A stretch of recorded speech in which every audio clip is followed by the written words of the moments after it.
Welcome back to the Shine Gaming and Esports Center for Week 2 in Super Smash Bros. PEC play. My name is Jack Elliott, joined, of course, by my co-commentator, Rowan Mastrangelo, and it's the Boise State Broncos against your Syracuse Orange. This game of Super Smash Bros. Is going to wrap up the series between these two esports powerhouses. And Rowan, Syracuse can walk away from this Week 2 matchup feeling pretty good about themselves, can't they? Absolutely. They've got the opportunity to do just that. On Monday, we played Rocket League, and Syracuse fell 3-2 in a best-of-5 series to Boise State. But again, the Broncos are the returning champions in PEC in 2024-2025. They walked out winning the PEC opening weekend here in the Shine Gaming Center. So we've seen a lot of dominance from the Broncos, and Syracuse put up a great fight. They were down 2-0 and then won 2 games consecutively and then fell in the 5th and final in overtime. So really good fight.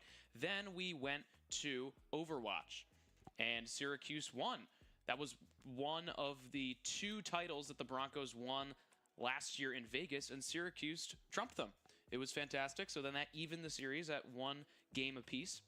And then we went to Val, which Boise took, and now we are here with the 4th and final in Smash. And Syracuse ranked number 2 in the coaches poll preseason. Boise State 7 of the 8 qualified PEC teams.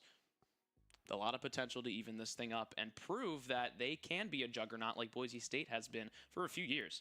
Yeah, program director Joey Gariziak would walk out of here skipping and clicking his heels together if we made it even against Boise State tonight. And one of the things he talked about before the season was that he wanted to beat teams like this. He wanted to beat teams like Boise, teams that have been on top for so long. And he wants to show that Syracuse can be a powerhouse in this esports space, and they've definitely proven that this week.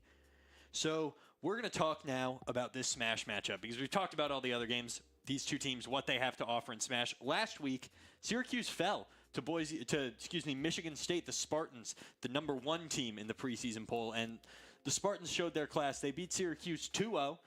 And it didn't feel, the second set felt close, but the first set, it was dominant showing. Yeah, they came out swinging, and the second half, they only carried that momentum. It was a great showing from the Spartans, and frankly, it's kind of what we expected, to be honest. The Spartans were PEC champs last year in Super Smash Bros. They are 8 on the overall esports poll, where Syracuse now sits at 11. So a really dominant squad are the Spartans, but Syracuse gave some good fight. I agree. This Boise State team, though, they're not on the same level, I think, and that shows in the coaches' poll compared to this Syracuse Orange team.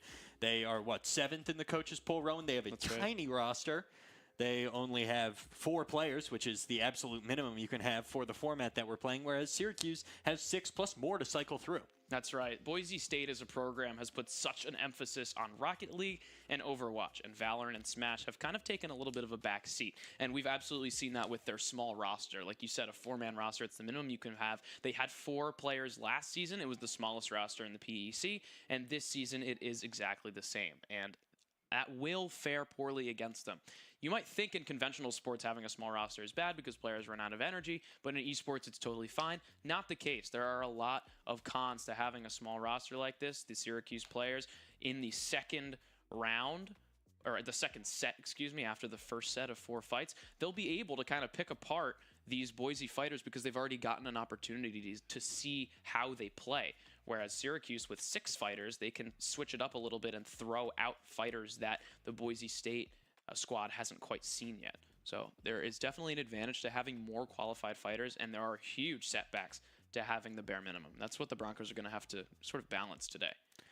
Something interesting that we saw from the Broncos is the way they went about picking their characters. We'll get into the matchups and the characters that they picked and why it's interesting in just a moment. But because we have such a new format for Smash this week, I want to take you all through it. Starts off with 2 blind picks, Syracuse being Team 1 and Boise being Team 2. Syracuse gets their blind pick playing first round. Boise gets their blind pick playing in the 4th round. After that, it's a series of picks and counter picks through, as I said, 4 rounds. At the end of 4 rounds, points are tallied. How do you earn points, Rowan? You earn points by taking stocks off the other team. So there are, in these 4 games, it's a 3-stock matchup, and you get 1 point for each stock you take off your opponent, and then 1 point for winning. Let's say I take all 3 stocks off you, I win, but would never happen. But it would never happen. You would beat me every time. But in this hypothetical world, Yeah, I take 3 stocks off you, I win, and you take 2 off me, so it's a close game. The score of the game will be 4 for me because 3 plus 1 for the win, and 2 for you, for Rowan, because of the 2 stocks that you took off me. Right. At the end of the 4 matchups, the points are tallied, and that is what makes up 1 set, and it's best of 3 sets. So last week, Syracuse lost 2-0, didn't win a set. Right. This week, they'll be hoping to fare, of course, much better. Yeah, big bounce-back opportunity today. But thank you for running through that. This format is very new to the PEC, but also to the Smash community holistically. We haven't seen it in a lot of other competitive formats. Usually it's just crew matches where you send in your best fighters, and they stay in until they've lost all 3 of their stocks, and you tally up the stocks at the very end. Whoever's got the most wins. But this is a little bit different. What I am excited to see, or excited to let you know, rather, we figured this out in the first matchup, is that there is a halfway point. 16 is the total amount of stocks a team can get. If you 3-stock all 4 fighters, that is 12 total stocks plus 4 wins, so 16 points. And half of that is 8. So if a team gets 9 points, they've won. That's the majority of points. There is no opportunity for the other team to get more than 9. So if we reach a score where it's pretty close, or a team's kind of running away with it, and you're like, oh, well, when is this thing over? 9 points is the threshold.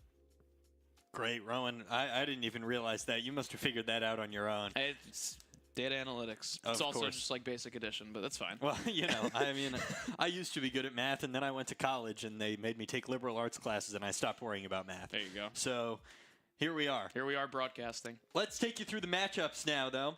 For Syracuse, their blind pick was Syrup, Steve, you know, top 11 player. Send him out, get him out there first. The 11th best. Counterpicked by, I can't read the name, Rowan. Gokis? That's Gokis. That's right. You got it. Yeah. You know, some of these gamer tags, I'm like, how do I pronounce that? They're not words. A lot of these things are not words, but you got to figure it out. Gokis playing Snake.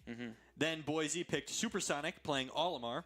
And Syracuse responded with Ado Bears playing Min Min. I love Min Min. I'm really excited for that. I know. You're so fired up. Such a huge Min Min fan. After that, Syracuse picked Sarvi to play Luigi. That was counterpicked by Mata playing not Kirby, which is Mata's usual pick, but Richter. A huge switch up. Mata has played Kirby in over 80% of their professional matches, so this was a huge surprise by the Orange. I can't wait to dive into how that was perceived by Syracuse.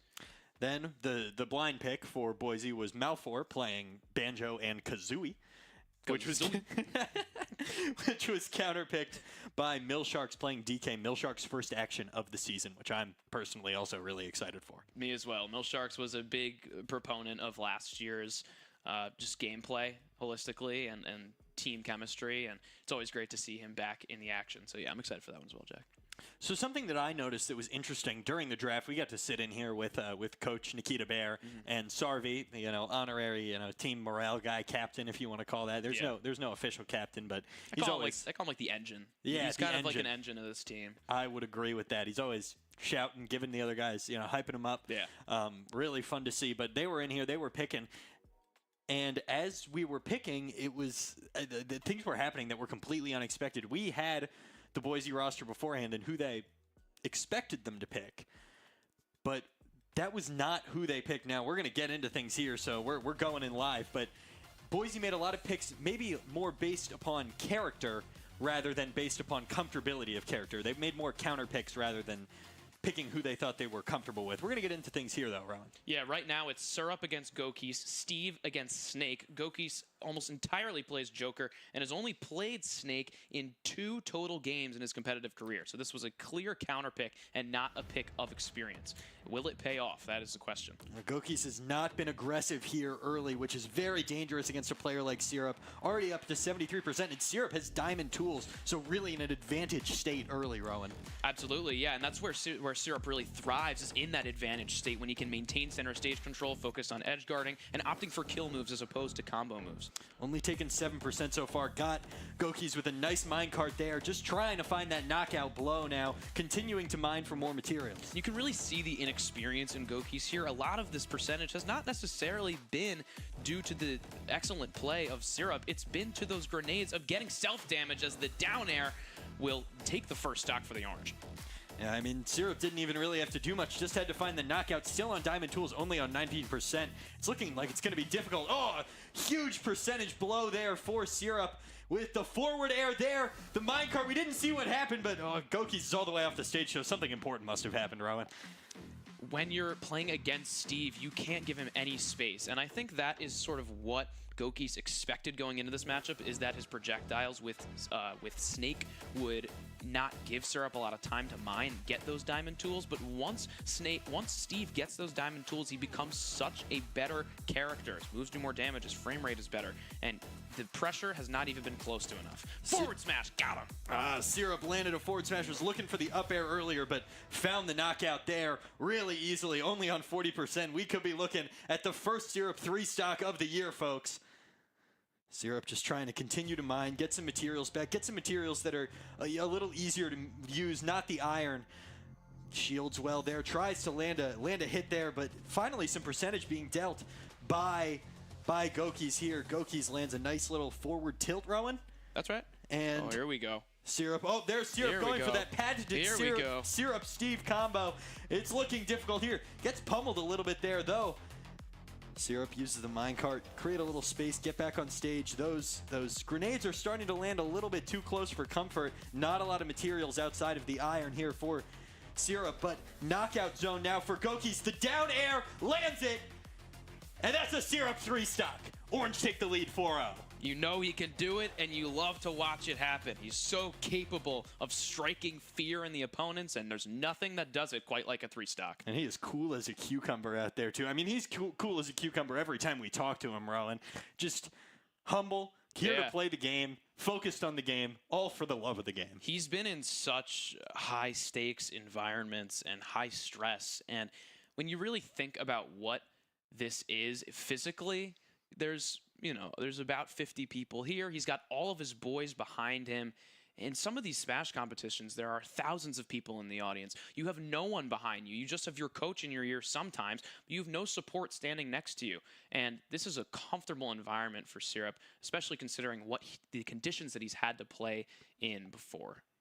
The Shine Gaming and Esports Center, in my opinion, it's some of the best home field advantage that anybody can have. We're going to start to look at it there. That first down air was just incredible. Forward smash there, made it 3-1, and then here's a really nice combo that he landed. We've been talking about this combo, ever since we started reviewing footage on Syrup, and there's the final knockout. Quick highlights because, quite frankly, it was a quick match. Yeah, I really like his utilization of both the Steve combos, just relying on that up tilt into up air, up tilt, using the blocks to extend. But he also throws in that forward air to get him on the ground and reset and extend his combo. Really good, just variance from Syrup in the neutral zone. And it's good that Syrup is, kind of starting to get some reps against, a weaker opponent than he had to face last week in the Palutena that Michigan State had. Oh, my goodness. It was unbelievable. Drewish out of Michigan State. He beat Syrup. It was a 3-2 win. And it was, frankly, really impressive. Drewish, a top 200 player, so nothing to scoff at. But when you're facing the 11th best in the world, it's tough to expect that someone else is going to come out on top, and he did just that. So I'm sure it's a big momentum boost for the Orange, and of course Syrup individually. Starting off 4-0, that's exactly what you want to feel. Our next matchup is going to be the blind pick of Boise, Olimar, played by Supersonic, and then Ado Bears playing Min Min for Syracuse Orange. I love Min Min. I love the range that Min Min has in those arms. Kind of trying to keep Olimar off balance, I think, is what Syracuse was thinking. Olimar needs to create space in order to win matchups, and Min Min can fight both up close and from across the stage, Ron. Yeah, I love this counter pick from the Orange, and so does Ado Bears. He said he feels 10 out of 10 about this matchup right when it was picked in the draft phase, but I love this matchup. Olimar has a lot of range and relies on it with those Pikmin, throwing them across the stage, just making their opponent approach, whiff, and then punish, but Min Min has this unique capability where she can create range while still being aggressive in terms of melee moves. Her projectiles aren't necessarily things that you can throw, but it's just her melee moves inherently have a lot of range. So you're fighting the range with Olimar with range yourself in Min Min, but also aggression. I really like this, and I think it negates some of the great projectiles that Olimar has in his bag. So one of the things I noticed, I was watching Min Min Ado play before the match, and, the recovery was looking a little difficult. I personally really like Min Min's recovery. I think having those arms to be able to throw up there and grab onto the ledge is good, but some of them were being missed, playing, I believe, against Drewy for Syracuse. And it's something I want to look out for in this matchup for sure. Yeah, the recovery is probably one of Minmin's weaker points. Overall, she's a pretty good character and is well respected, but the tether grab recovery is always one in a lot of these characters, like, Ivysaur, where it's just the ceiling is only so high. And definitely limited. Olimar's edge guarding abilities are fine with the Pikmin, so I'm not personally too worried about it, but yeah, it's something to keep an eye out for. That's more of why it was such a good counter pick for Syracuse. Knowing where the other characters' weaknesses are, being able to capitalize on them. Olimar is a really interesting character and one that I didn't know a lot about, but I've been cramming, learning for the past little bit. So I'm excited to see what Olimar can bring to the matchup, what those Pikmin can bring. The Pikmin are really funny. The Pikmin are awesome. They all have different moves. They're cute. They're adorable. I love the Pikmin. They make Olimar. Olimar's a really tech-based character. You just spend a lot of time learning the moves. They don't necessarily come super easily. You have to spend a lot of time. But it'll be good. It'll be exciting. After that, now let's get back to what we were talking about before we got into the first game. Those picks that kind of unsettled Syracuse a little bit. Namely Richter, the pick Richter Mata, who usually plays Kirby, to counter the pick of Luigi for Sarvi and for Syracuse. Yeah, Kirby is over 80% of Mata's competitive play. They've played Richter 210 times cumulatively, but only 6 times in the last 8 months. So there's a little bit of rust that they're going to need to shake off. It should be a favorable matchup in terms of actual pick. When that was picked, though, I do want to get into that. We talked about this pregame, the reaction of the Orange, and specifically Sarvi. When we talked to Coach Bear before the season started and before this week, one of the main things that he harped on was Sarvi staying in his head and staying composed. He said when he's composed, he's a much better player, and the thing that makes him the worst is not better opponents, but making himself his own opponent and getting in his own head. And he sometimes hunts for moves or just gets nervous going into matches. And Sarvi, reasonably enough, expected Kirby out of Mata because that's the character that they've played 80% of the time over that. And he saw Richter come on the screen and immediately just started pounding his head and rushed out of the broadcast room and showed a lot of just kind of fear, or not fear necessarily, but a lot of stress.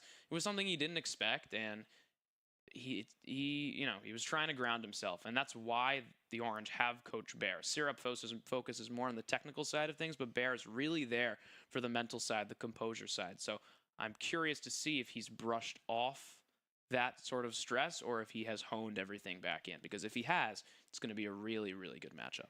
Something about Sarvi that I think it'll be important for him to remember is that Coach Bear said when he's on, he's the second best player on this team. That's right. Behind, of course, Syrup, top 11 player in the world.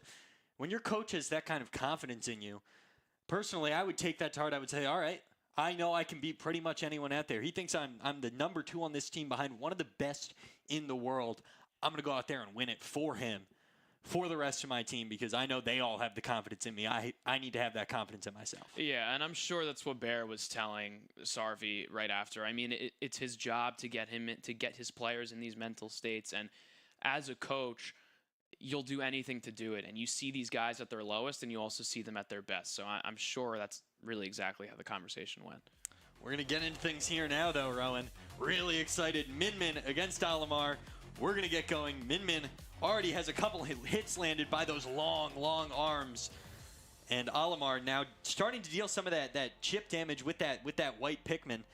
It's going to be one of the most important things to see all game. Those Pikmin just hound and hound and hound their opponents, just dealing percent over time. That is, if you don't pay attention to it, it does stack up. Olimar now trying to edge guard. I love that edge guarding ability from Olimar, that ability to dip just below the stage where, right before somebody actually grabs onto the ledge, you can deal some damage. And there it is again, trying to land a Pikmin off the edge is Olimar now, just kind of comfortable staying near that edge, tossing Pikmin, letting them come back again and again.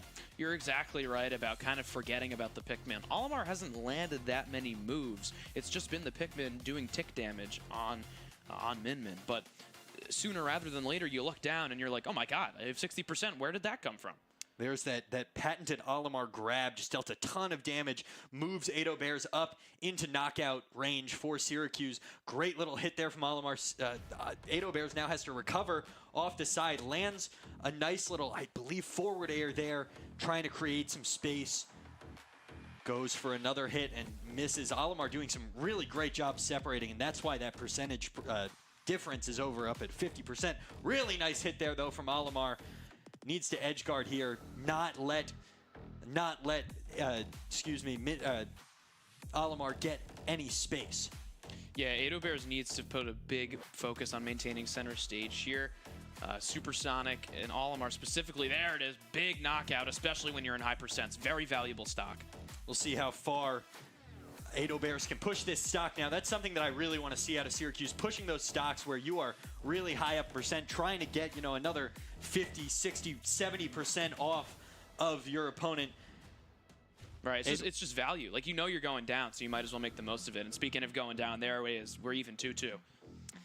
Ado Bears only managed to deal an extra 16%, but given that he was down on percent for that whole entire first stock, that's a really good result. Lands a couple of nice hits there, avoiding the min-min throws really well. Goes for a nice little down tilt, then for that up smash. Doesn't get anything there. Good shielding so far from Olimar.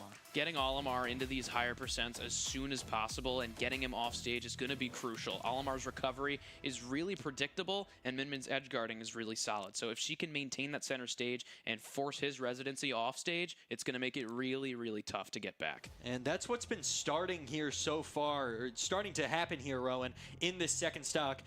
Ado only at 54%. Meanwhile, Supersonic all the way up to 126, charging that move, just missed it. Good recovery from Olimar, who doesn't have the best recovery. Lands a nice hit there. In the knockout zone for sure now, if you can land one big hit. Yeah, just mistimed that edge guard. But the up smash, such a fast move, and that's going to quickly put a one-stock lead for the orange. That came out incredibly quickly, Rowan. That frame data must be really excellent on that up smash. It's one of the fastest in the game. It's up there with Charizards and Luigi. It's a really solid kill option.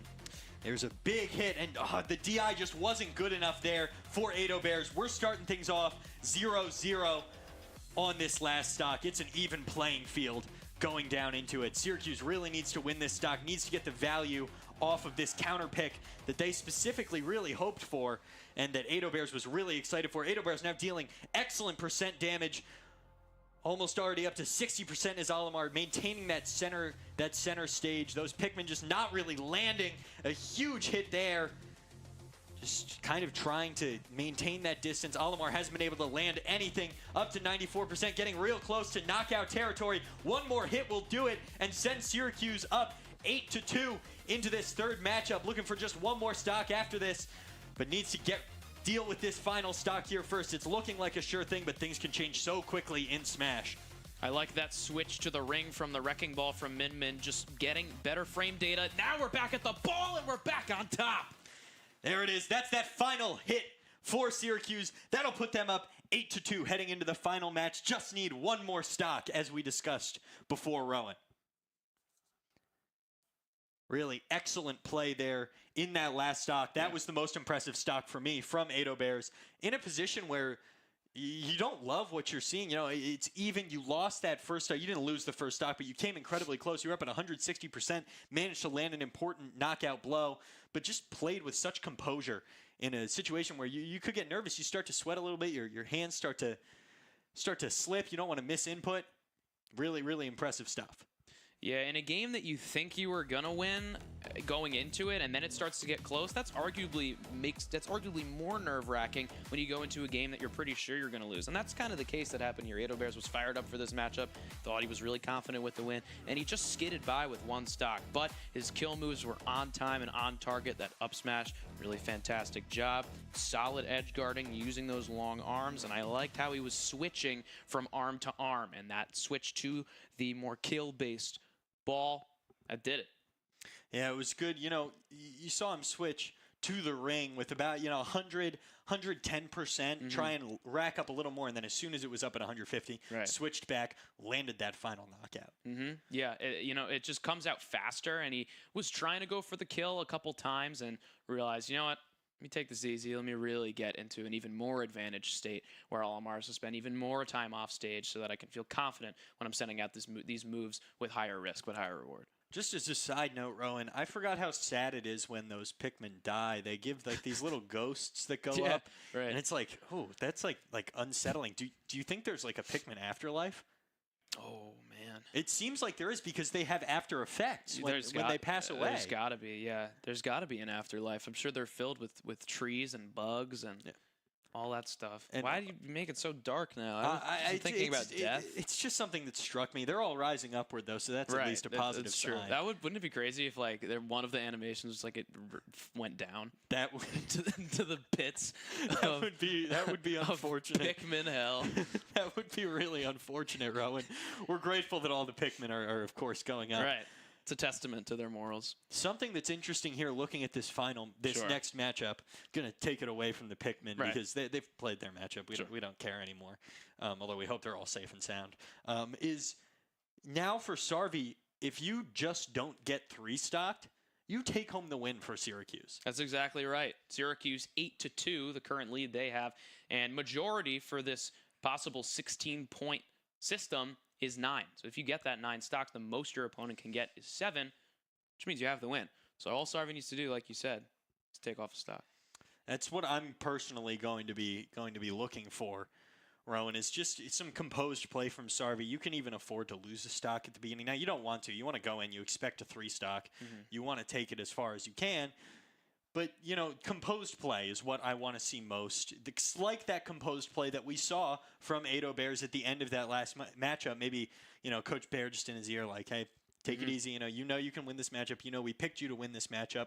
Same thing for Sarvi. You see anything out there that's interesting to see? That's exactly why I was looking. Yeah, I was seeing if Coach Bear was saying anything to Sarvi, maybe in his ear, just giving him a pep talk. But I don't see anything quite yet. Sarvi looks like locked in. Oh my God! Well, always. I mean, I can't see him from here, but he's one of the most like dialed people I've met. When he has to get into his zone, it's 0 or 100. He's either in it or he's not. And when he's in it, you can tell. And then the final matchup, because we kind of got a matchup ahead, so I'll continue the trend here, Rowan, is the blind pick, which was Banjo and Kazooie, played by Malfour, and Millsharks playing DK. We did not see a lot of Millsharks playing last year. No.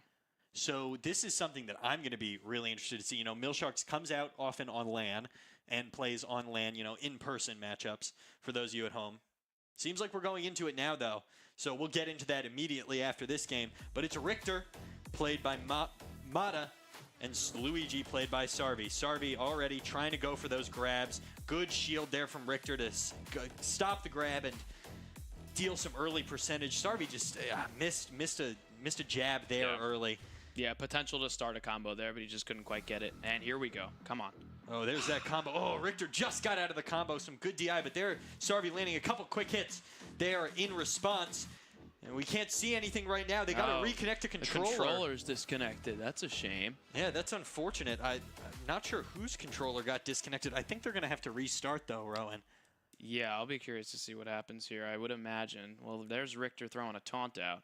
Yeah, I think they're going to wait for Sarvi to taunt back, and then they'll get back into it. I would imagine this would result in a reset, just because there was some percents dealt, and there was an opportunity to punish, but that obviously couldn't happen with the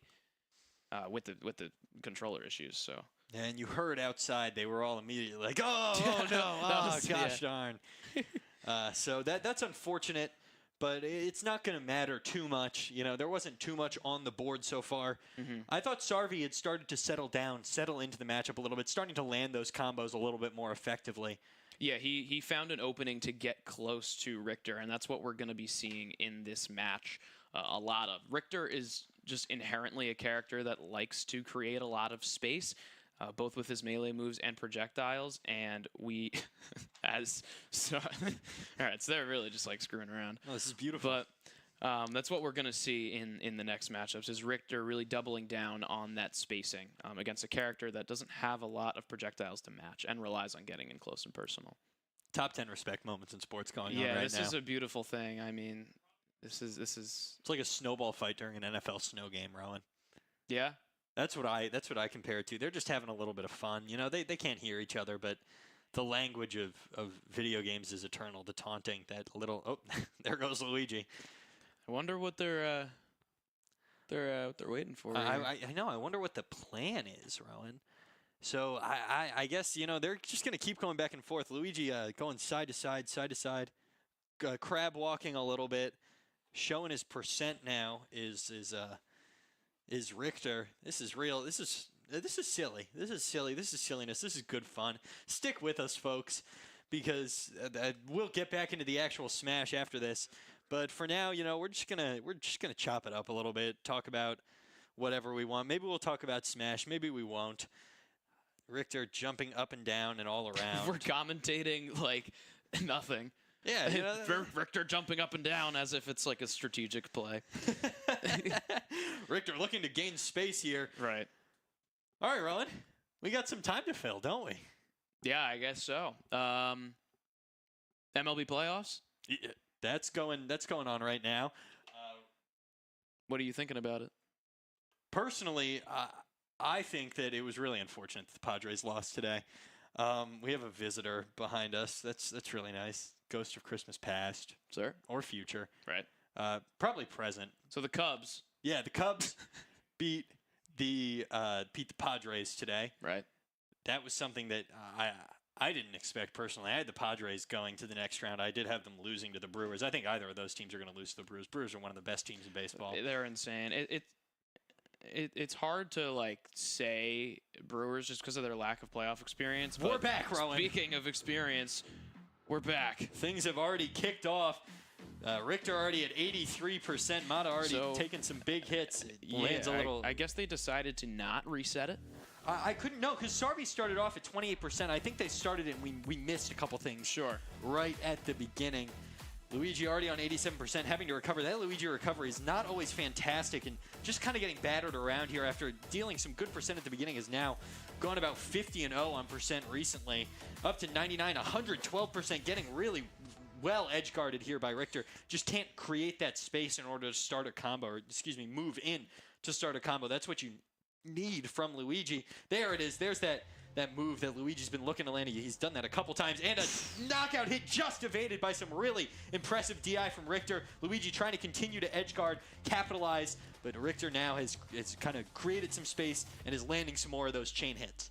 This edge guarding is one really good from Richter, but it's easy to do against Luigi when his recovery is so exploitable. It's going to be a big roadblock that Sarvi's going to have to get through as Boise State 2-1 lead.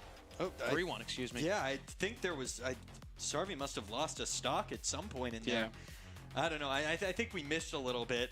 It gets a quick knockout hit there. Oh, with that knockout hit, excuse me, Syracuse have mathematically won this matchup.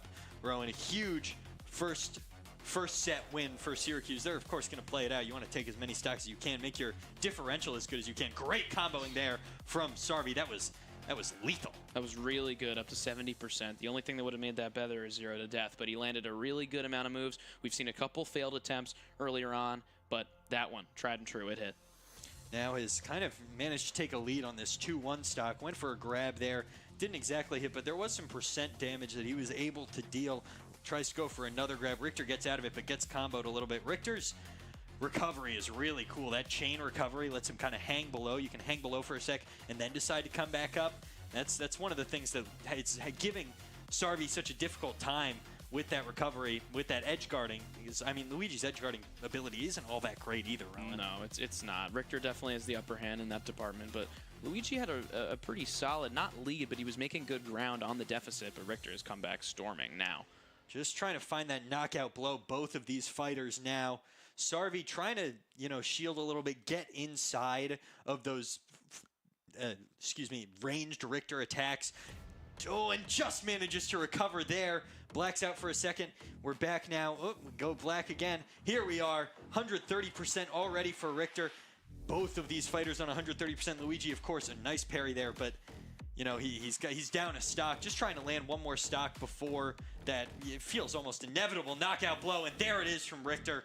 Really nice play, but with that, Syracuse have won set 1 against Boise State. It's a really good start for the Orange. They need to win one more, but the play was really impressive. One thing I will say for Sarvi is that there were a lot of times where Mata was showing shield and Sarvi was right up there and instead would throw out either a dash attack or an up smash when Luigi's back throw is really powerful and could arguably opt for the kill. But instead he chose to opt for more melee-based moves and not a grab, which I would have liked to see a little more out of. Mr. Data Analytics, I believe your calculations were off. If Syracuse gets 4-0'd here, Boise will win the matchup. And so the nine is not actually that winning number, as it were. It really does come down to that final stock. Wow. Yeah, I know. Isn't that interesting? That is true. I completely bluffed. If it's 4-1, Syracuse will win. No, then it will be a tie. Then it will be 10-10. Right. And if it's 4-2, then Syracuse will win. And any Syracuse win is, of course, a victory for them. They'll win 3 out of 4 matchups. You can't win based off that. But it is not 9 stocks as we previously thought. So this became a lot more weighty, this final matchup here. Maybe my liberal arts classes aren't so bad after all. Yeah, there you go. Way to lock in. Now, I should probably do some more of that. Hey, that's okay. We take what we need to. Right. Especially, what they require you to take to graduate. That's mostly what I'm taking. All right, getting into this final matchup, we've got the blind pick from Boise State, which is Banjo, played by Malfour. Banjo and Kazooie, of course. I'm going to keep saying it like that. Sure. And Millsharks playing DK. Millsharks, who oftentimes plays a lot on LAN, in person. But it's going to be interesting to see. This may be the first time that I've watched him play. Maybe one time last year, but not a whole lot, Rowan. No, not often. I think Millsharks played in one of the first 2 weeks last season and then opted to sit out for the rest of the year until they got to land play in Vegas. But he is really solid and one of the best players on this roster. Unfortunately, we don't have the PEC data to back it up, just because there's not a lot of it. But in Vegas, he did well, and just seeing him play, just off the eye test, it passes. He's really solid. I think this will be an exciting matchup. And heavy versus heavy, we'll see a lot of long stocks, a lot of drawn-out play, a ton of DI, a lot of kill moves. This will be fun.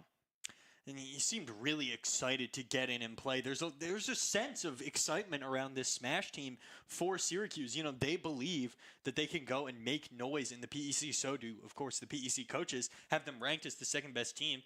Only issue was they played the first best team in week 1, and it showed. But, they believe that they can consistently win and make waves, especially as we get down the line closer to Vegas. Beating Boise here would be a great step in the right direction. It would be a good step, and it would be a nice step, but the road is just so long. There's a lot of qualified opponents, and the ranking that we have, it obviously is indicative, but a lot of these teams are still just so strong. And you can't quite count on it. You can't count on one guy to lift you up. You can't count on the ranking of a program to put them down. This is the Power Esports Conference. We have the best teams in esports here. And Syracuse can't take their foot off the gas today or for the rest of the season. Something that I think is also really important, Rowan, and I completely agree with everything you said there, is teams are still kind of trying to get their footing under them. You can play. There's no true off-season in esports. You can keep playing your game as much as you want, whenever you want. And there are always tournaments going on. But playing in a team, especially in a format like this that's just so different, everybody, coaches, players, even we have to get our legs under us a little bit and figure out what the deal is, as it were. What's going to work, what's not going to work. How different teams stack up. I'm sure the second semester is going to be completely different in terms of who the best, worst teams are, how people are counterpicking, things like that. Now you've seen Boise. Even the second draft today is going to be completely different now that you've seen how Boise picks their characters. But I think this team is still getting its legs under it, and they're going to be excellent as things go down the line. We saw Rocket League, forgive me for bringing up another game, but we saw Rocket League, go and completely look like a new team from week 1 to week 2. From the PEC kickoff to week 2, they looked completely changed, and they stood toe-to-toe with one of the best teams who whooped at the PEC. at the PEC kickoff. We're going to head into this now. Both players are going to taunt, and we're going to get started. Banjo and Kazooie already throwing out those patented grenades, but DK hitting that. Oh, I love that move, that whirlwind from DK. I also love the ground pounding, although I don't know how much of that we're going to see, but I love to do that. Yeah, Milsharks has played Melfor already last year's PEC. When the Orange arrived in Vegas, these two fighters played each other in just a local LAN, and Milsharks took down Melfor. So he has some experience against the fighter, but also some good victorious experience. That's exactly why he came into this matchup looking to play. It lands a huge hit there for a huge amount of percent. Banjo already up to 96. Milsharks, of course, at 101, you know, both kind of getting into the knockout range, although these are heavy characters. There's a lot more forgiveness heading into these higher percents. There's not a lot of ability, I feel, for DK to good DI there from Banjo, excuse me, to stay alive, to not get knocked out, but there's not a ton of edge guarding ability. Oh, there goes DK off the ledge, and a huge knockout and a great recovery. Yeah, really solid. I like opting for the grab and forward throw. Just keep it simple. I love that DK grab and forward throw. It was something my friends would always do as kids, except they would just, you know, get up by a stock and then grab me and walk off two more times. Right. And I'd be like, okay, well, so there's nothing I can do about that except be better at the game. DK, you know, trying to make the most of this stock, hasn't landed any percents on this second stock there, and that's going to be the knockout. Things are even again heading into this second matchup. Something Melfor did really well there in that first stock was use all 5 of his side Bs. It's a special move for Banjo, and it's incredibly powerful, and you want to utilize all of them and get your values worth, and that's exactly what he did. Although he didn't win the stock first, he still showed some really good patience and also application of that move. And, you know, Rowan, if you don't win a stock, but you knock the other character out before you finish the stock, that was a great combo there with the grab, the up throw for DK, for Milsharks. Really high percents now for Banjo, going for the knockout and the Syracuse victory, Rowan. That's right. Now that's done it. Now that is officially the victory for Syracuse. The worst they can do is lose 4-2, and that is still a victory mathematically for them. That's right. So we got this one. We got the math right this time. I hope so. Otherwise, I'm going to have to... Yeah, otherwise we look like a bunch of fools. Yeah, which, you know, we are kind of a bunch of fools, but we don't want to look like a bunch of fools in front of everybody out there.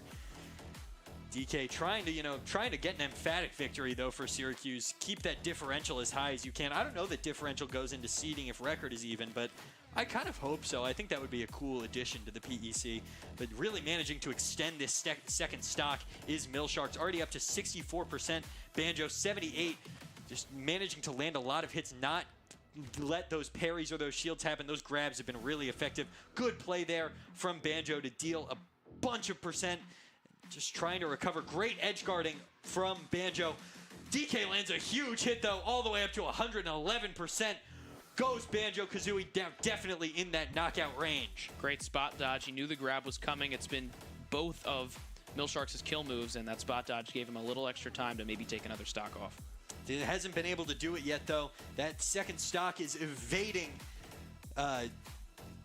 Melfor so far, and it's dangerous. It's anybody's game here for this second stock, last stock, but of course it's not really going to matter. I mean, Milshark still has a whole other stock left, as we see there. Gets knocked out. Just going to try and put this thing to bed before anything too crazy happens. It's Smash. Anything can happen. Just trying to put this thing to rest, and into the distance goes Banjo. Bing! A little point of light, and Syracuse takes set 1. That is the noise it makes. Yeah, I mean, it's just that little, like... Little star. Yeah, I love the little star. Turn them into a little beam.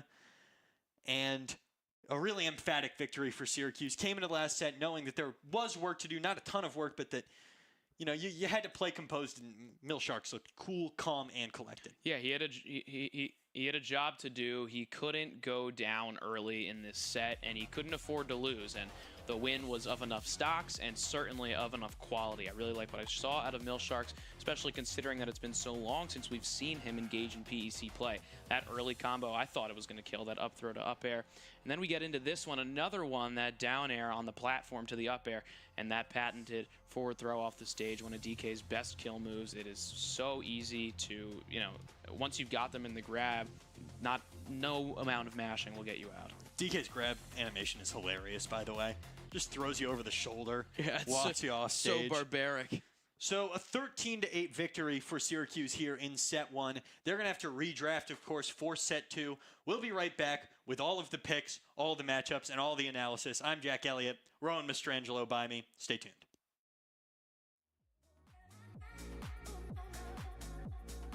Thanks, cool.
Well, the draft is set, and we are getting ready for set 2 of this matchup in Super Smash Bros. Ultimate between Boise State and your Syracuse Orange. Syracuse took the first matchup by a score of 13-8.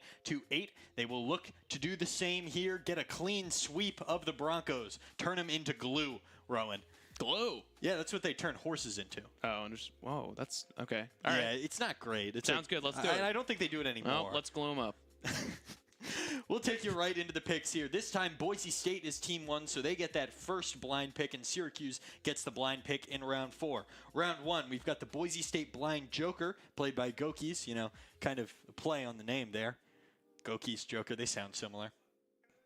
I don't know if that's why. Okay. All right. Well, you hate me.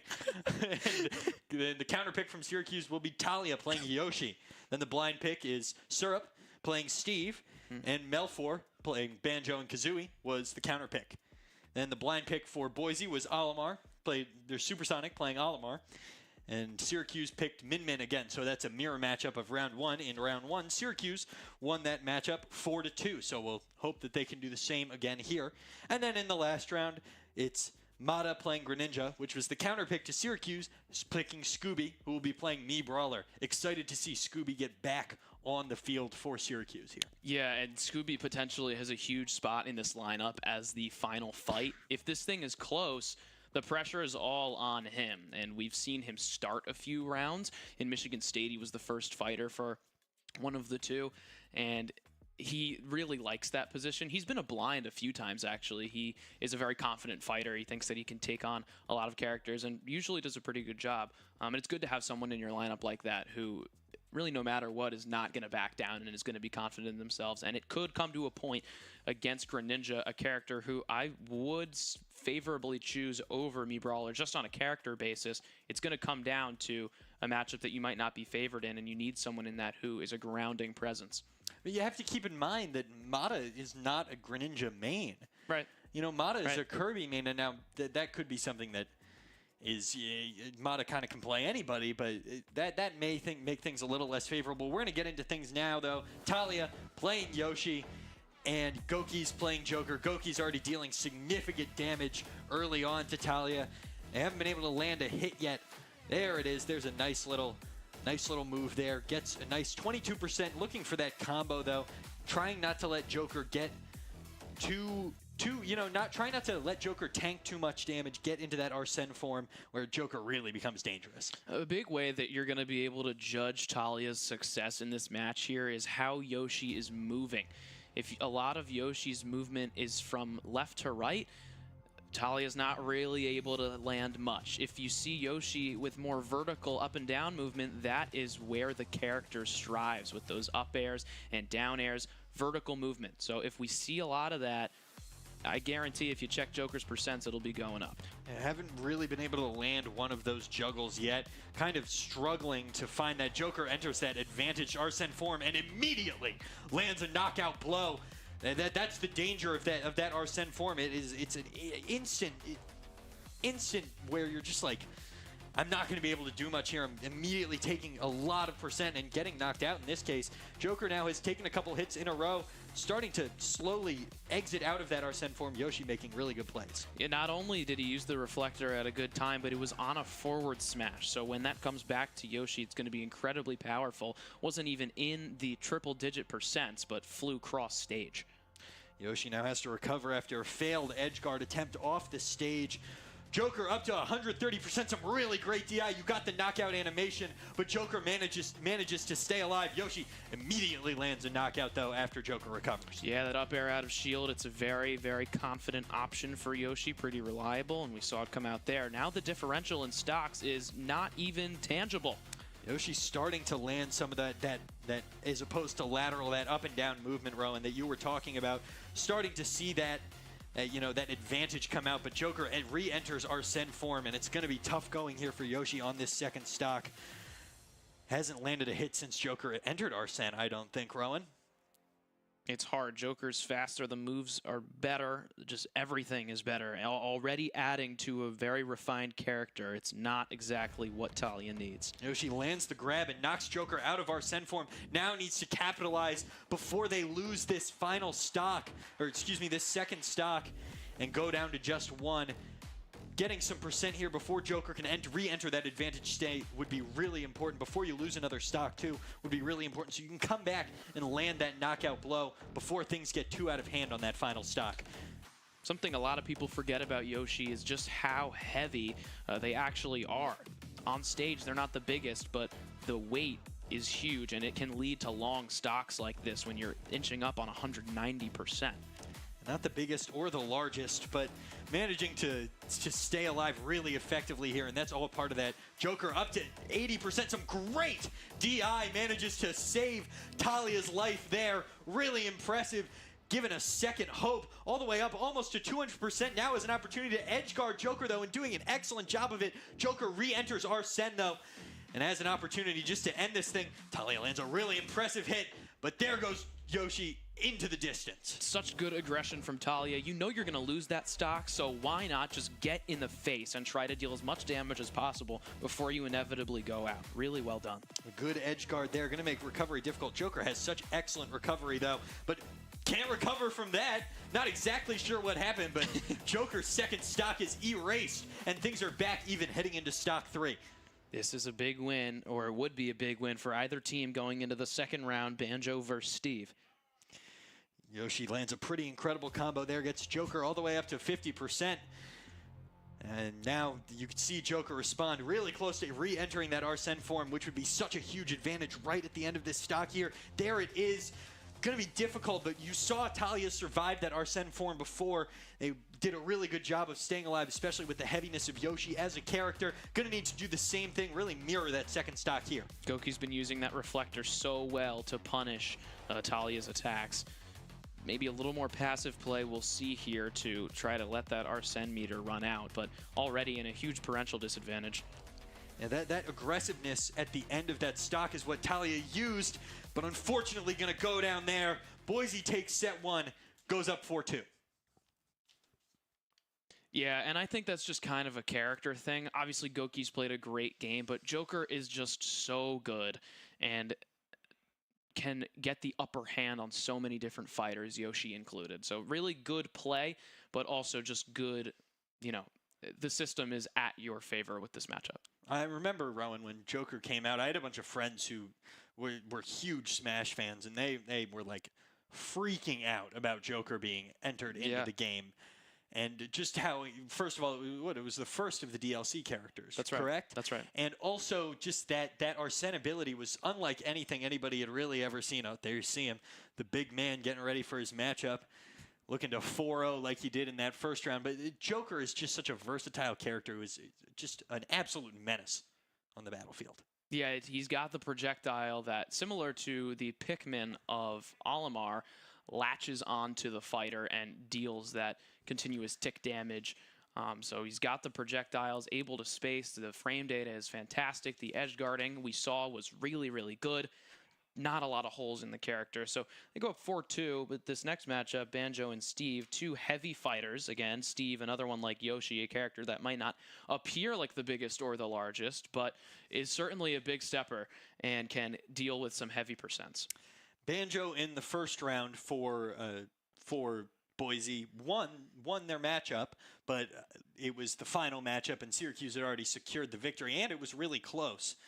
Steve, of course, Syrup in the opening match of the whole set, won 4-0, and it was a really comfortable win over Gokis, who we just saw playing Snake, who is not usually their comfortable character. No. We saw Gokis in their more comfortable state in that last match, and it was evident the difference in the ability. But I still pick Syrup here to go 3-0 and get a 4-0 victory for the Orange, put some points on the board. 100%. A 4-0 here would be huge. It would put Syracuse up. If the same thing were to happen where Syracuse wins 4-2, it would be a tie game. So getting ahead and having an advantage would be huge. And you want mileage out of these stocks. Obviously, it's great if you can win a game. Like a 3-1 win or a 3-2 win is fantastic, but if you can not only put your fighter in a position to win, but win big, the quality of the win, that's going to get you the most points in this format, and I think Syrup's got potential to do that here. And Rowan, that was the differential in Game 1. You know, in terms of just pure wins, it was tied. but Syracuse had better quality matches. Right. And so that's why they were able to win. Now, of course, you got to favor Syracuse in any situation where they're headed to that one-game tiebreaker because you got a top 11 player in the world. They're going to win pretty much any time they get into a tiebreaker, but you still want to see them take it outright. Oh, yeah, we haven't seen the sudden death matchup yet, but if they did, I'm fairly confident I know who they'd send out. Banjo doing really well early, but there's that patented Syrup combo, which he just extended a couple times. I mean, I guess it's a patented Steve combo, but patented, we see Syrup do it so often and so incredibly well. Already up to 55% is Banjo. Syrup hasn't even gotten to mine too many materials, hasn't found gold yet. There's the gold, of course. It's such a great combo starter, and it is so hard to get out of because of that NIL that Steve has. It's a big reason why he's banned in tournament settings, but that is the whole reason why that combo can get up to 70% and why it is so consistent as opposed to other combos in the game. Gold and now diamond found for Steve. Needs a second to just take some time and craft those better tools. It's doing it without him so far. Banjo has been taking some heavy percent here early. There's that down air that is just so punishing and just such a reason that Syrup is able to do what he does. Yeah, almost got him with the footstool down air. We saw that a lot in Riptide. Used that a ton against his opponents, and that forward air, not going to do it with some solid DI, but that blockade with the wall will put Banjo in a very compromising position, but able to recover on stage at 130%. That was really impressive recovery there from Banjo. That was, I mean, there's that forward air that you're going to see out of Syrup 100 times out of 100. Well, okay, he has many ways that he can take down an opponent, but that's one of those abilities, and Banjo already back up to 40%. Goodness gracious, Syrup is applying the pressure, especially with those diamond tools now. Yeah, only 29%, and yes, the diamond tools, it brings Steve to a great character to an amazing character, doing more damage, hitting moves faster. It's just everything gets better, and Banjo did a good job maintaining the space initially, but fortunately the pressure was only temporary. Yeah, and that was something that I noticed at the beginning. Syrup deals another huge hit, looking to edge guard now. Steve has so many options for edge guard. I mean, you can build on them. That's incredible. And you see Syrup do it with such regularity. Now all the way up to 98%. If he wants the 3-0, he's going to have to get it and get it soon. One of the things I'm noticing for Steve right now is he's low on materials for building, and that's kind of hurting him and making it so that he has less space. He's finding less space, less protection. There's that forward air that's going to just obliterate Banjo. That back air, really, really good. But yeah, Banjo is applying a lot of space, and a lot of Steve's moves rely on having certain materials, and so when you don't have enough time to mine for them, as a nasty true combo brings Banjo up to 66, it's hard to really utilize Steve's full arsenal of tools. Syrup, of course, wants to get this done, take some percent from a grenade there, but Syrup wants to get this done before losing another stock, get 4-0 for his team. That would be the ideal scenario, but there's a huge knockout and a huge knockout for the Boise State Broncos. I'm sure Syrup wishes he could have that one back. That forward smash was charging up for a long time from Melfor, and Syrup just walked right into it. He didn't read it like he normally would. Another good play there from Melfor, just trying to extend the stock, but some great DI keeps Melfor alive, lands on his own grenade, takes some more percent, but Steve is still going to have to search for that final knockout blow. So close. Oh, way to stay on the ground. You're invincible temporarily if you lie on the ground after a hit, and that back air is going to do it with the gold tools. Syrup, a big win for the Orange. That's going to be 4-1 for Syracuse. So Syracuse now going to be up 6-5 heading into match 3. It's tight, Rowan, and these two matches are going to come down to the wire. It will, and it brings up Ado Bears and Supersonic and Min Min and Olimar next, which we saw in the first round. It was Ado Bears walking out with a 4-1 win, and if that happens again, it would put SU up 10-6, when leaving the only case scenario positive for Boise State would be a 4-0 shutout against Scooby. So a potential for a big clinch for the Orange with this matchup. But in the one we just saw, I mean, you saw Syrup do what Syrup does, and I will commend Melfor for taking a stock off of him, but really solid play. something I noticed there compared to Syrup in that first matchup, Syrup used that back air that Steve has that's so powerful a lot more, especially as a knockout tool. That's not something we saw a lot of. It was more of the footstool down air in the first matchup. The back air came out a lot more in that second game. Yeah, it's a great kill move. It takes a little while to come out, but the damage output is very rewarding. And if you're a player like Syrup, you know, and just at the level of competition where you're at, the time that it takes to come out, you're a little less worried about it than you would be in a tournament like Riptide. Sure. Moving on now, we've got Min Min, played by Ado Bears, and Olimar, played by Supersonic. An exciting matchup in round one. I'm excited to see Min Min play again. I'm excited to see the edge guarding capabilities of Min Min, but also it was real close, and it came right down to it at the end, and Ado needs to play real tight because Syracuse can't afford to lose here. Yeah, there's not a lot of breathing room. Your back is kind of against the wall, and in these moments, you want your best guys up. And this will really show which players are good and which players are great. A lot of times when you're being tested as a player in conventional sports or esports, it's can you thrive when there's pressure? Obviously, you can make a free throw in an open gym, but can you do it when there's a bunch of people yelling at you and the game is on the line? It's the same case scenario here. There's only so much room to mess up, and Ado Bears has a really, really big wall to climb, frankly, with that pressure. Fortunately, there's not like 30,000 Lakers fans yelling at you right out there. But the stress is still there, and Absolutely. you know what you could do. You know if you sweep that you're putting your team in an amazing position, and you obviously want to be the guy to do that. It's why we compete, to have those opportunities to be the guy and to be there for your team and contribute. But to the same token, there's also risk knowing that that might not happen, and people might not look at you so favorably from the outside.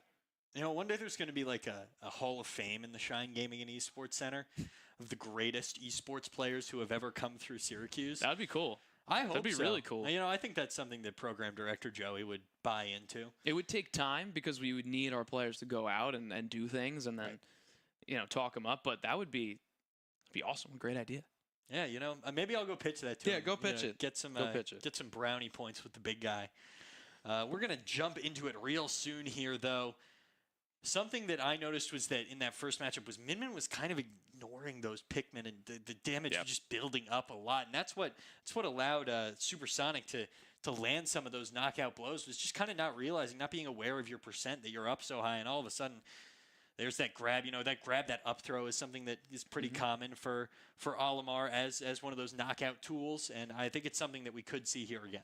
Yeah, it's just hard to pay attention when you're going against a character like Olimar. This game is so fast-paced, as I'm sure you all have seen. There's a ton going on screen, so you're trying to focus on the character itself, and then all the little things they're throwing at you. It's really hard, and in terms of overstimulation, Olimar is really up there at the top. Well, here we go. Olimar already landing a couple of those Pikmin. One thing I'm seeing, though, is that Ado Bears is using the arms to kind of counter the Pikmin, send them back, really getting battered up here early. He needs to take control of center stage, but something, again, that we saw last time is that Olimar's comfortable kind of hanging out there on the edge and, you know, not needing center stage to play well. That's something that I noticed first match that I'm seeing here again. Yeah, these first two characters, I mean, they played each other in round one, and it's the exact same matchup in round two. We haven't seen that today, and so I'm sure going into this, they both have a great feel of how each other play, and they know what to expect, and this is now the round of improvements. How do you improve? How do you bounce back? How do you adapt from what you just saw a few minutes ago? Ron, I don't think we've seen that so far this season, the exact same matchup, first to second round. Just because of the way that the draft works, if there's something that you didn't like in the first round, you have the ability to get away from it. Olimar bounced back there, both at pretty high percents now, edging towards that knockout zone. Olimar lands a nice hit there, looking to edge guard now. The thing is, though, even though they're at high percents, their character weights are so different. Olimar is one of the lightest characters in the game, so an 103% for Olimar is actually way more dangerous than an 103% for Min Min. Right now, 130, 111, they're inching closer to equal standing, but the character weight is really important to take into account when you're weighing the percents. Some really excellent edge guarding here from Min Min, showing the versatility of that edge guarding ability. Ado Bears lands another good hit. Now really, truly in knockout zone is Olimar. Really, something that Min Min continues to do is just counter those Pikmin with the arms. You know, send him back at Olimar. Now Well, she just had a ton on her, got them all off when off stage, but that racked up a ton of damage, Jack. Now they're all the way, both of them up above 150%. Well, Alamar exactly at 150%, and there's the knockout for Syracuse, a huge first knockout blow. Spot dodge to down smash, very good play from the orange. Let's try to get the most length out of this stock as possible at 162. 16% already. It's good, not great. 25% even better. Those Pikmin, they're dealing chip damage, but none of them are really able to land that knockout blow because the chip damage is so light, Rowan. Yeah, the Pikmin are not there to get the kill. They're there to buff some moves, like the blue Pikmin buffs that grab and up throw very nicely, but you're not killing anyone by throwing a Pikmin. And getting some really nice length out of that stock, out of this stock right now. Exactly what we wanted to see. Wow. Already up to 90% is Alamar. That's borderline knockout zone again. Could get a second stock off here if you're lucky, if you're Syracuse. This is so impressive. So much length being shown by Melfor right now, or excuse me, by Ado Bears. A really good productive stock there. 3-1 lead. A productive stock, Rowan. That's the best stock you could possibly ask for. A second knockout. Now, of course, there is the knockout, but things are even at 0%. Syracuse up a full stock. That would be such a clutch win if they could get a 4-1 victory here. Yeah, 4-1. That would put them up 10-6, forcing Mata to 3-0 Scooby in order to force a sudden death scenario. Just dealing more percent. Those arms have been so accurate so far this game. Really not missing a whole lot. No parries, no real shielding from Alamar that's been able to stop those. Good grab there. Deals a ton of percent, up to 80%. Has an opportunity to edge guard now. Misses the first one, gets the second one. Fighting off stage. Alamar not really going to be able to recover. It's going to be super difficult. And there is the knockout. A 2-0 win for Syracuse. 4-1 victory. And Syracuse goes up into the final matchup, up 10-6. They know how huge that was. You could hear the pop from the team behind us. They were so excited. And when you're down in percent or relatively even and there's no real advantage, and then you get to almost 200% and you are fighting and you are still not getting killed, it is just unbelievable length from the sticks of Ado Bears. We're going to look at some of it right now. Here we go. There's that first knockout. That was incredibly impressive, but then just continues staying alive 100%. There's that knockout. Now, of course, Boise would come right back and even it up, but here we're going to look at that edge guarding that was just so impressive. I mean, they were at 20%, 30% when they got knocked off stage. Minmin didn't let them come on stage. It was unbelievable, and Minmin being able to still be mobile with her arms out was really productive in that final moment of edge guarding when Alamar was off stage. Really good play from Ado Bears. Another thing I'll say is when you're in that scenario for Alamar and there's a character who continues to fight after you and puts you in those higher percents, it's super tough to it's super hard to get in that advantage state again and lock in, and you know the other character is at kill percent and you're saying to yourself, oh my goodness, well, when am I finally going to land this blow? And mentally it's very hard to get yourself grounded and play like you usually play. Minmin took complete advantage. It seemed Alamar seemed so defeated on that last stock. It didn't take long at all for Syracuse to absolutely secure that. We're headed into the final matchup now. Scooby, who we haven't seen today, but who played incredibly well last week, winning that first matchup last week, I think 4-2 or 4-1 against Michigan State. Incredibly impressive. I'm going to look for something similar here, Ron. Yeah, I'm excited to see Scooby play. A very fun fighter, really aggressive, both by the nature of his play style and the nature of his character. Greninja, really good spacing, one of the fastest characters in the game. I wouldn't be surprised if we see a stock go pretty quick or just a lot of hits accumulate at once. That's just the nature of Greninja, but Me Brawler has that ability to get a few short combos and land those big hits and rack up the percent. Yeah, Rowan, I heard you before the game when Greninja came out. We were sitting next to Coach Barron. You were like, oh, man, I hate Greninja. I do. I've played against Greninja a good amount, and she's just hard to pin down. You'll see when the game starts, she moves across the stage so fast. Her attacks come out so quick. And while a lot of them don't do a ton of damage, they stun you because when you get hit, you have to wait a certain amount of time before you can get out that reply attack, that punishing attack. And if you're continuously getting hit mentally, it is just so taxing. So we'll see a really fast pace of play. And it's not only a battle on the battlefield, but in your head to say, okay, I keep getting hit, but I've still got this. I want to see that thought process there from Scooby. How do you think Scooby, Me Brawler, will fare in a matchup like this? He needs to shorten the stage. He needs to create as little space as possible. Me Brawler has no projectiles. There's nothing to rely on. And Greninja has a little bit more ability to kind of space it out and evade potential moves with her speed. So closing that gap and relying on the melee playstyle, maintaining center stage, those are all things that Me Brawler is going to really need to put an emphasis on. Scooby, excuse me. Scooby only needs to take one stock here to secure victory for Syracuse. So, quite frankly, I think it's you go in, you take care of business, exactly like it was last matchup, or when we had it wrong for Sarvi, like it was last matchup. But I think Scooby just has to, settle down, go in, and secure the victory. You're not going for something heroic. You're going in, you're just doing your job. That's right. You know what your job is. It's to take a stock off. If Syracuse takes a stock, they win. If Boise State 4-0s here, we're going to sudden death, and each team will choose somebody. But when you know your job, it only ups the pressure to perform it.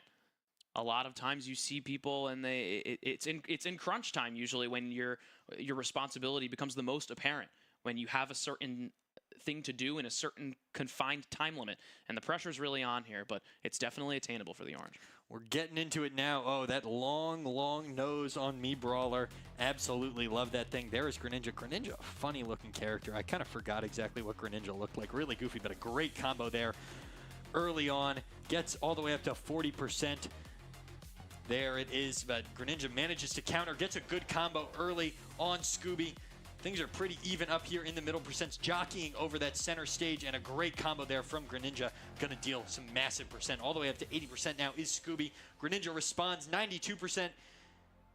Just needs to deal a little bit more percent before we can start thinking about a knockout, but Greninja lands a great combo, and there's an early knockout. Into the distance goes Scooby. And that's not what you want to see early. It's that lateral quickness, but also the vertical quickness. Just how fast Greninja gets in the air with that double jump. She can string combos together so fast just because of the way she's wired with the quickness. Scooby dealing some quick damage early, though. Already up to 101% is Greninja.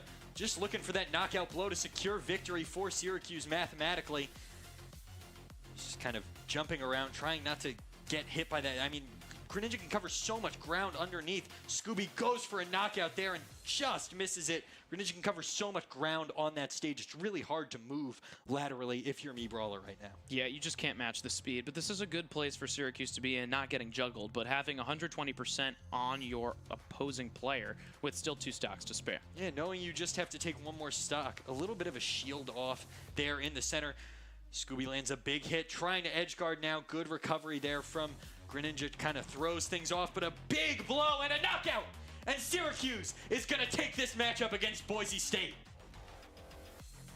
That's what you want to see. That combo was exactly how the Orange won one of Scooby's matchups against Michigan State, was that jab combo. And we saw it exactly, but now it's to seal the deal and get the Orange their first win of the year. Yeah, just, there's the taking care of business that we talked about, Rowan. If you are Scooby, just kind of going in, doing what needs to be done. Hasn't dealt much percent on this second stock here yet. You'd love to take another stock, but what's important is you came in, you got your team the victory. Juggling there from Greninja, and Scooby goes off into the distance yet again. That up air would always infuriate me online. I would always get comboed into up air. Oh my god. I mean, then you can just lose from that, can't you, Rowan? If you can't evade that, like, it's just so frustrating. Oh, nice string of combos, almost got him with the up B. And, Scooby looking like, hey, maybe I'll come in back and I'll win this matchup. I'll give Syracuse an emphatic victory in this one. That would be nice, wouldn't it? Trying to land a couple big hits. Greninja, really difficult recovery there, and Scooby immediately punishes as soon as Greninja gets back on stage. Waits for Greninja to come back on. Doesn't manage to land the hit immediately after recovery. Goes for a hit there, misses it again. Deals a couple percent on the come down. Greninja with that lateral quickness there. You see it again. Hasn't taken too much percent in a little bit here. Both just kind of jockeying. Scooby lands a really nice hit there. Just missed one. a huge kick to the head. Doesn't knock out Greninja, but puts him really high up. Greninja being, of course, played by Mata for Boise State. So many consecutive hits here from Scooby. It's been really good. His accuracy as the back air lands but doesn't kill has been fantastic this stock. And if he can get it, it'll really shorten the gap. He already has with 164, and that throw's going to do it. We're even 1-1. 1-1, and not a lot of percents for Scooby at all. Only 34%. Already things look pretty even. This is anybody's game, Rowan. The difference between the first stock and now between Scooby's adaptability has been amazing. He's adapted so well to the playstyle of Mata, and you've seen it now that he's close in terms of percents. This is practically an even game. For lack of a better word, Scooby downloads so quickly. He understands his opponent so well. As you know, Greninja's kind of started to deal some extra percent here. Up above 100% is Scooby. A good throw, an opportunity to edge guard, but Greninja backs off, lets Scooby recover. Kind of gives Scooby an opportunity to land a couple combo hits. That falling neutral air, the frames are or the move is active for so long. That's what you see with Scooby trying to extend the combos as the down tilt forward air. That's going to wrap it up for Boise, but not before Syracuse walks out of here with the win, Jack.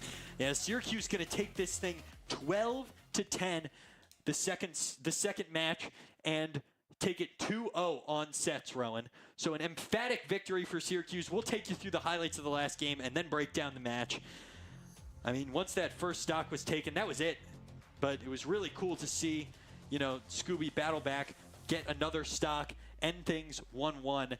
And then, you know, just you don't have to win that last stock, and we're not going to show the end of it. But Syracuse takes this matchup 2-0, a sweep of Boise State. Rowan, what'd you like out of the orange today? Well, I want to focus on one Scooby right there. Although, like, people aren't going to focus on the stocks that he didn't win, but he showed such good adaptability, the amount of moves he was able to string together, and that is an amazing trait to have in this game, analyzing your opponents, reading what they're going to do, and adjusting accordingly. He did a really good job there. From the orange today, they didn't lose their composure. They were locked in the whole time, and although we saw some stress behind us, on the screen is all that matters, and it was a win. Ado Bears, a couple things I'd like to highlight. Ado Bears dispatched Supersonic twice, 4-2 in the first match, 4-1 in the second match, so an improvement. And, of course, Syrup took down both of his opponents, 8-1 combined over the two matches. So two huge players there from Syracuse. If you've got performances like those week in, week out, you're going to win pretty much every match. An impressive performance brings Syracuse to 1-1 in PEC play, a Smash team that's just going to continue improving. We'll be back next Thursday. Actually, no, we won't. I believe Syracuse has a bye next week. Their opponent does not have a Smash team. So we'll be back in 2 weeks for more Smash Ultimate. Tune in, though. Next Monday, we'll be back for Rocket League here in the Shine Gaming and Esports Center. We'll see you.